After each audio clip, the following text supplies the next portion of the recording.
This right here is a U.S. Navy map looking at elevations where water levels have changed throughout the United States. As you know, Florida has been underwater. It's been underneath an ocean twice already.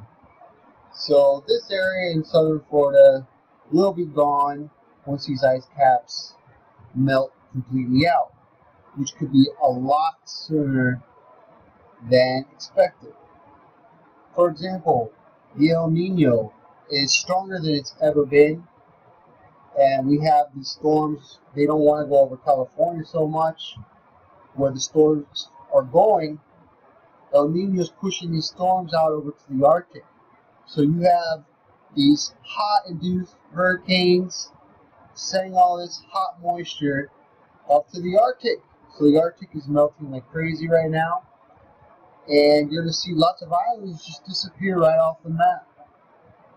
Once the Arctic melts out, we're going to have Florida. Florida's just going to slowly become Georgia.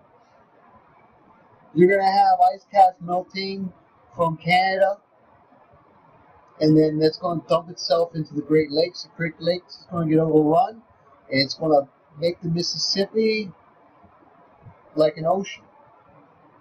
Literally, you're going to have the east coast of the United States split from the west coast.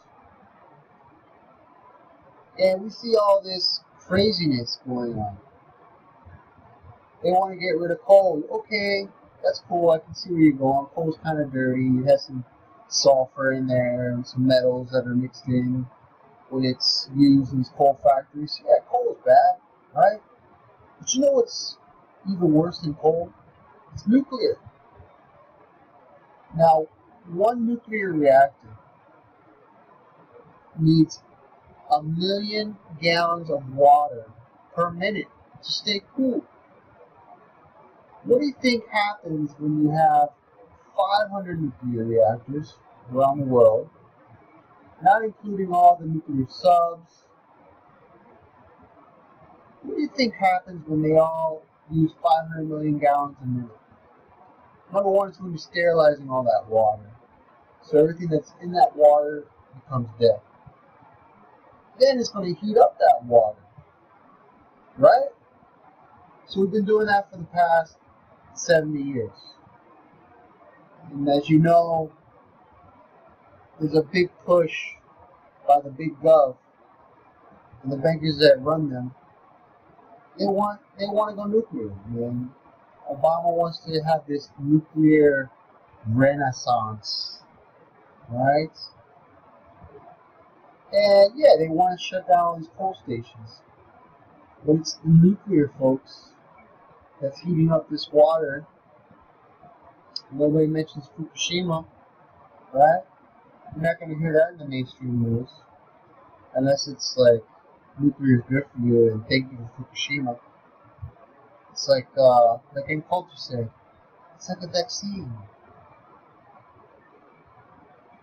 Though, what Fukushima's doing is literally turning the Pacific Ocean into a giant battery. There's people off California, off Oregon, they're swimming in the ocean because they're like, oh wow, the water's warm, great! We used to never be able to swim in this water, now it's warm. Not so fast. The water's contaminated. You might be able to swim in it for a while, you know. Hopefully you don't swallow some water. It's definitely not something you want to be doing every day. And whatever you do, don't eat the fish. Because they found out that all these tuna have been coming off from California, that they all have strontium 90 in them, which means they're contaminated with radiation from Fukushima. Now, what that water's doing from Fukushima, it's heating up that water, and the water's getting hotter. I mean, it went up a couple of degrees already within a few years. It's just unheard of. And it's going to continue, the ice melts. It's going to change the directions, the wind patterns of storms. And these storms are now, they're being funneled up to the Arctic. It's just, the Greenland is melting at an extraordinary rate. That this map you see right here, this could be the map in the next 15, 20 years. We don't think it's possible today, but it's only going to take a few events to make something like this really happen. What if the grid was to go down for real? People are like, oh, great, the grid goes down, yeah. People think, oh, yeah, we can go back to Mother Nature, everything will be okay. Not so fast. In the United States, I mean, we have over, I don't know, maybe over 100 nuclear reactors. You're probably within 100 miles of one right now. If you're not within 100 miles, good for you. I'm very happy you found a nice location. But for the majority of us, I mean, we all live around nuclear reactors. And if the grid goes down, ladies and gentlemen, I can tell you right now, it's going to be a bad day. It's going to be a bad time, and not many of us are going to live through it. It's just the facts. Because some of the grid is not secure. There's only a few reactors that have backup diesel generators. We've learned that from Fukushima, that you need to have multiple options to get the electricity into a power plant to keep it cool. If you can't run the generators, you can't run the water through the nuclear reactor,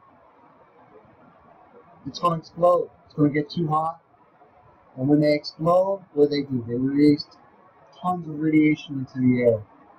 Tons of radiation into your water. They have to constantly be cool. So can you imagine? The grid could be took down in the United States with an EMP, which is just one nuclear bomb that's 10 miles up in the atmosphere, explodes, and that could pretty much make the United States black out. Now what's going to happen? Our leaders in charge, they really have not invested into the grid. We've heard about smart grid. It hasn't really happened. Some of these nuclear sites, they might have 2 to 3 days worth of fuel. So at that time, if you hear the grid goes down, you probably have a day or two to game plan for your family. And it's going to be very, very rough. And you do want to have some things on hand just in case the shit does hit the fan. Or you want to have, duct tape. Yeah, we heard duct tape. We make fun of duct tape because that's what they've been using in Fukushima on their pipes. When they keep corroding, you just throw some duct tape on it. It is good to have on hand. You want to put duct tape around your windows. You also want to have probably your area just kind of like a tornado. You want to be kind of in the middle of your house. Once these nuclear reactors go off, they probably only have 2 to 3 days before they explode, if they even have diesel generators on site, which I'm pretty sure a lot of them don't. So maybe we only have a few hours after something like a meteor, a huge meteor, or a EMP, or some crazy hurricanes. We've heard already from the French ambassador to the UN. He warned us about 470 days ago. He said we're 500 days from climate chaos. Right? You see all the chemtrails in the skies. What do you think they're trying to do? I mean, some people think they're trying to kill us, right? Now, I would hope my government that wasn't their real motive. I'm hoping really that they're like, let's try to stop this climate chaos from happening. So that's what I think when I see the lines in the skies. I'm thinking maybe they're just trying to prevent this climate chaos. But if we listen to the French ambassador, climate chaos is going to begin in September of 2015. We're already, these last couple of years, we've seen superstorms that we've never seen before. Storms with winds that have reached over 200 miles an hour. This is like a tornado. over 50 to 100-foot area. Unbelievable, wiping out the Philippines. Can you imagine we have storms like the ones that were on Jupiter? What do you think would happen? Storms that never turn off. They go over land, they keep going. The land can't stop them, the mountain can't stop them. These storms of the future, I think they're coming. So, just looking at this map, you don't want to be near that Mississippi River. You want to have some elevation in your area. You're probably going to be better off near a mountain range for several reasons. One, if there's some mountains, hopefully you have some caves. So that's a natural barrier that'll give you from waves, tidal waves, from radiation. Hopefully you could regrow some crops in there. We're just talking worst case scenarios. It's just something to think about. You know, if you have a lot of money and you need some money and you're thinking about, you know, teaming up with, you know, a group, a community, you don't want to be in a low flood area. So, I mean, I'm in Florida. Not too happy about that. I mean, it's a nice state to live in, but as you can see, we're close to sea level. Another couple things you can do in your house, I mean, if the grid does go, you probably want to have some type of mask to go out just in case if you have to go out. You want to have some shielding. You want to,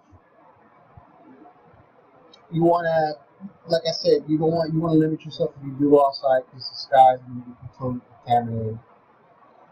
Your water, you want to have access to water because when the grid goes out, that water is not going to pump. So if you have a well, that's great. You're going to need to be able to sanitize that water. It's great if you have a distiller. That'd be a good way to take out most of the contamination. It's not 100%. You still could have some tritium in the water from radioactivity. But you're going to get out most of the contaminants. So, like I said, you want to be able to have access to fire so you can distill. You want to have a distiller. If there is a lot of fallout, you want to be in the middle part of your house. You want to create another barrier that's between the roof and you and your family. And you want to be able to, you know, maybe like under a desk, cover that desk with maybe some different metals that could reflect. I mean, we joke about the Chinese and the lead paint, but maybe they were doing us a favor. So I'm just going to leave it at that.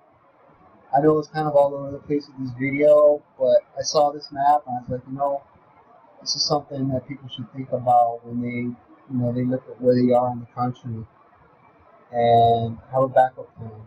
I mean, if you do live in one of these areas, in the blue area, maybe you want to have a boat. And I'm just going to leave it there and see you on the other side.